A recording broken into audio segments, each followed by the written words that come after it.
I was testing the eyes of an 8-year-old boy, and I did the eye exam, everything was fine, and I was telling the mom the results. She was in the exam room with me, and I noticed his 5-year-old sister was in the exam room as well, but the mother wasn't getting her eyes tested.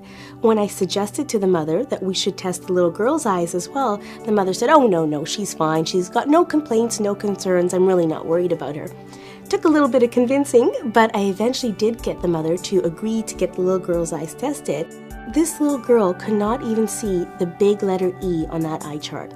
No one knew. The mother was in shock. I was quite surprised because that was the last thing I was expecting. She couldn't see. I went to my trial lens kit. These are just lenses that I have in the exam room. I put them in a trial frame that I have there, and I put it on her face. I literally saw her jaw fall, and she just stared around the room, just looked around the room, and just kept looking and looking. And then she stopped because she saw her mom.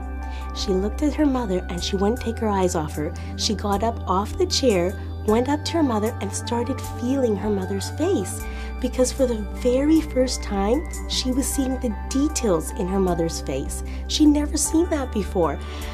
I was crying, the mother was crying, and this little girl was crying. It was probably the most profound experience I've had.